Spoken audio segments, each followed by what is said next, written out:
जब आप कोई काम करते हैं और उस काम का फल मिलता है तो बहुत खुशी होती है। जब आप कोई मुहिम छेड़ते हैं और उस मुहिम का निष्कर्ष पॉजिटिव रूप में निकलता है तो खुशी होती है। जब आप किसी गरीब असहाय की मदद करने के लिए हाथ बढ़ाते हैं और उस मदद को देख के और लोग भी आपसे जुड़ते हैं तो खुशी होती है। इस वक्त हम लोग गोरखपुर के दक्षिणांचल में हैं। ग्राम सभा का नाम पहाड़पुर है और हम लोग घर हैं इस वक्त आरती के घर में हैं।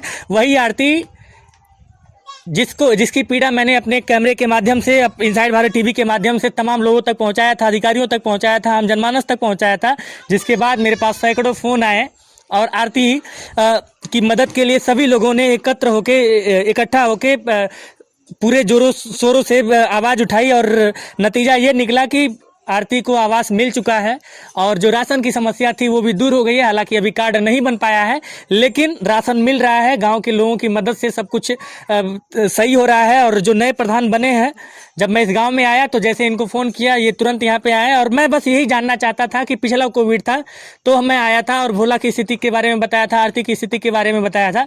इस बार फिर से लॉकडाउन काफ़ी समय हो गया, धीरे धीरे 1 महीने से ऊपर हो गया है, तो मुझे लगा कि एक बार फिर इन लोगों का हाल चाल लेना चाहिए और इनके बारे में जानना चाहिए कि इस समय इन लोगों की स्थिति क्या है।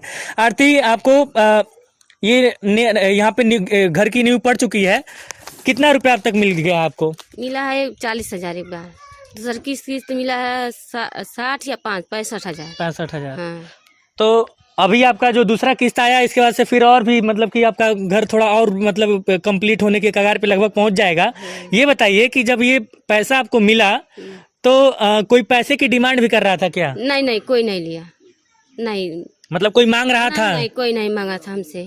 हाँ। न मांगा ना हम दिएंगे। चलिए, काफ़ी मुश्किल से आपके लिए ये सब कुछ हुआ है और जाहिर सी बात है कि जब मैं यहाँ से वीडियो बना के गया था और ये वीडियो जब हमारे मतलब इनके जो एरिया के सेक्रेटरी हैं उन तक पहुँचा तो उन्होंने मेरे पास फ़ोन किया और उन्होंने कहा कि विकास बाबू, अगली लिस्ट में अब ये मामला हमारे संज्ञान में आ गया और अगली लिस्ट में जैसे ही जाएगी मैं इनका नाम जरूर डाल दूंगा। हालांकि उसके पहले मैं यहाँ के जो पूर्व प्रधान थे उनसे बार बार कहता रहा, लेकिन वो एक तरफ सुनते थे और दूसरी तरफ उसको दिमाग से निकाल देते थे। लेकिन मुझे खुशी इस बात की है कि सभी लोगों की मेहनत सफल हुई और सिर्फ आरती का आवास का पैसा नहीं आया, आरती के साथ साथ भोला जो कि काफ़ी दयनीय स्थिति उनकी भी थी उस लॉकडाउन में, उनका भी आवास का पैसा आ गया और दूसरी किस्त उनकी भी आ गई है। तो ये देखने के बाद खुशी हो रही है। और ये वीडियो मैं आज क्यों बना रहा हूँ, यह वीडियो इस बात का प्रमाण है कि जब आप प्रयास करते हैं तो उसका कुछ ना कुछ निष्कर्ष निकलता है, वो प्रयास सफल होता है। मेरे साथ इस वक्त इस गांव के प्रधान जी भी हैं, इनसे भी बातचीत करेंगे। प्रधान जी, बहुत बहुत स्वागत है आपका इनसाइड भारत टीवी पे और सबसे पहले बहुत बहुत बधाई, जंग आपने जीत लिया। धन्यवाद आपका कि आप पहले भी आए और हमारी मदद किए, हमारे गांव के लोगों की मदद किए कि कुछ गरीबों को आवास मिल गया और आज वो खुश हैं कि जो है उनको आवास मिल गया है और अब उनकी आगे भी सहायता की जाएगी। जैसे राशन कार्ड की बात हुई है तो राशन तो इनको मिलता है, लेकिन हमने जो चुनावी वादा किया था अपने चुनाव में तो अच्छा, लिस्ट भी आप लेके आए हैं? तो राशन कार्ड का भी इसमें जिक्र है। जी। तो उसमें हमने राशन कार्ड भी जो जिन लोगों के पास नहीं है उस राशन कार्ड को भी बनवाने का वादा किया है और अभी शपथ ग्रहण हो जाता है, समिति गठित हो जाती, चार्ज मिलते ही ये सारी पेंशन है, राशन कार्ड है, इन सारी चीज़ों पे समस्याओं पे तो हल किया जाएगा। और बाकी नाली खड़ंजा ये सब तो जो है ही हैं उस चुनावी वादे में। प्रधान जी, मैं ज़्यादा कुछ तो नहीं कहूँगा, आपने खैर ये इतना सारा वादा किया और जनता आपके वादे पे आपको वोट भी दी, आप चुनाव जीत गए। और मैं सिर्फ इतना आश्वासन अपने कैमरे पे चाहता हूँ कि इस गांव में अब कोई आरती की तरह रोएगा नहीं, भोला की तरह अपने हक के लिए जो उसको हक बहुत पहले मिल जाना चाहिए था इतना इंतज़ार नहीं करेगा। ये मैं आपसे वादा चाहता हूँ कि आप पूरा प्रयास करेंगे, जितने भी लोग हैं सबको इस तरह से मदद करेंगे। हमारे ऊपर गांव के लगभग 60-65% लोगों ने जो है भरोसा जताया है और मैं वादा लेकिन प्रधान आप सबके हैं, 60-65 के नहीं, आप 100 के हैं। मैं वादा करता हूं किसी को भी जो है कोई भी दिक्कत परेशानी होगी तो उसके लिए हम पीछे नहीं भागेंगे। इस गांव के एक युवा नेता जो कि लगातार कभी भी गांव पे इस तरह की जब भी समस्याएं आती हैं तो वो मुझे हमेशा बराबर फ़ोन करते हैं और उससे अवगत करवाते हैं। पहले तो मैं चाहता हूं कि आप दर्शकों को अपना नाम बता दें। धन्यवाद गोस्वामी जी, मीडिया में बात कराने के लिए। मैं रविंद्र कुमार सोनकर उर्फ शेरू भाई के नाम से हमको काफ़ी लोग जानते हैं, क्षेत्र के लोग भी। और हम लोग जिस तरह से गांव में लगे रहते हैं और उसका नतीजा यह निकला कि हम लोग बहुत ऐतिहासिक वोट से चुनाव जीते हैं। जो हमारे प्रधान जी ने जो वादे और इरादे किए थे, नेक इरादे हैं इनके, सोच विचार है, अच्छे विचारधारा के हैं। ऊपर वाला चाहेगा तो 100% हम लोग कोशिश यही है गांव में कि सारे जनता खुश रहे। जो भी जिसको दुख तकलीफ परेशानी जो भी कुछ है, जैसे भी परेशानियां होती है, हम लोग उसको समाधान करने का हल करें। और रही बात पिछला प्रधान, हम लोगों ने बात काफ़ी प्रयास किया था कराने के लिए, और भी कई कामें थे गांव में हमारे। जो जैसे इस तरह का सामने एक नाला है जो 10 साल करीब हो गई, पूर्व प्रधान यही जो हमारे वर्तमान प्रधान है, पिछली बार जब प्रधान इनके हाथ में थी उसी समय नाली की सफाई हुई थी। उसके बाद आज तक कभी वो नाला सफाई नहीं हुआ।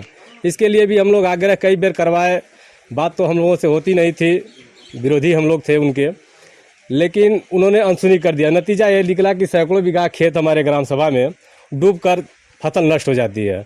तो हम लोग का कथक प्रयास यही रहा है कि समस्या को देखते हुए सारी समस्या को निजात दिलाया जाए। अभी कल गठन होना है, 25 तारीख को शपथ ग्रहण होना, उसके बाद गठन होना। गठन होने के बाद जो भी कामें हैं, सीरियल बाय सीरियल जितने हम लोग के इरादे हैं, प्रधान जी ने जो किया है, कोशिश इनसे हम लोग निवेदन यही करके कहेंगे कि हमारे ग्राम सभा का जो भी काम है आप अब निवेदन नहीं करना है आपके प्रधान जी, अब एकदम टाइट होके कहना कि कम कर एकदम किया जाएगा, कराया भी जाएगा। और कोशिश ये रह जाएगा कि 100% हम लोग खरा उतरे ग्राम सभा में। आप भी सदस्य का चुनाव जीते हैं जी, आपको भी बहुत बहुत बधाई इस बात के लिए। गांव वही है, पहाड़पुर ही, और घर बदल गया है। पहले हम लोग आरती के घर पे खड़े थे, अब अभी हम लोग भोला के घर पे खड़े हैं। पीछे इनको भी आवास मिल गया है, निर्माण कार्य अभी अधूरा है। भोला से हम हालचाल लेने आए थे, भोला से हम हालचाल लेंगे। भोला क्या हालचाल है? सभी अभी बढ़िया चल रहा है सब कुछ। आवास मिल गया, खुश है? कितना रुपया मिला? 1 लाख पूरा टोटल आ गया है? 70,000 आए हैं। अभी टोटल नहीं आएगा, दूसरी किस्त अभी आई होगी, अब आई होगी, वो भी शायद अकाउंट में आ गया, प्रधान जी बता रहे थे। तो ये बताइए कि क्या नाम है, कोई पैसा वैसा नहीं मांग रहा था? नहीं, पैसा नहीं दिया किसी को? किसी को नहीं। चलिए, राशन वगैरह मिलता है? राशन मिलता है। मतलब सब मिला जुला के खुश है ना? आवाज भी मिल गया, अब ये कटरैन में नहीं रहना पड़ेगा। नहीं, तो अब इसको बनवा के जल्दी से कंप्लीट करवाइए, ताकि अभी लिंटर वाले मकान में रहने का सुख प्राप्त हो। बस मुझे इन लोगों की हालत दिखानी थी, क्योंकि मैं पिछली बार भी लॉकडाउन के समय ही आया था और बहुत ही दयनीय स्थिति थी। लेकिन खबर का असर हुआ, लगातार लोग इनसे जुड़े और रिजल्ट आप लोगों के सामने है। अभी अधूरा है लेकिन बहुत जल्द बन के तैयार हो जाएगा, काम लगातार चल रहा है। तो आप सभी लोगों से, जितने भी नए प्रधान चुने गए हैं, उन सभी लोगों से निवेदन है कि गांव में अगर इस तरह के लोग होते हैं तो मुझे लगता है कि कैमरे और माइक की जरूरत नहीं होनी चाहिए। आप लोग के अंदर इतनी संवेदना जरूर होनी चाहिए ताकि आप खुद आगे बढ़ें और ऐसे लोगों की मदद करें, ऐसे लोगों के साथ कंधा से कंधा मिला के उनके सुख दुख के साथ ही बने। इनसाइड भारत टीवी आप सभी से अपील करता है कि इस तरह की कोई भी समस्या हो, इस तरह के कोई भी लोग आपके अगर आसपास दिखे तो आप हमें हमारे फ़ोन नंबर पे व्हाट्सअप कीजिए, सूचित कीजिए, फ़ोन करके सूचित कीजिए, ताकि ऐसे लोगों की मदद की जा सके। माइक लेक कैमरे के सामने वाला व्यक्ति एक बार फिर से विकास गोस्वामी, उस पार से मेरा सहयोग कर रहे हैं अश्विनी वर्मा, और आप इनसाइड भारत टीवी देख रहे हैं।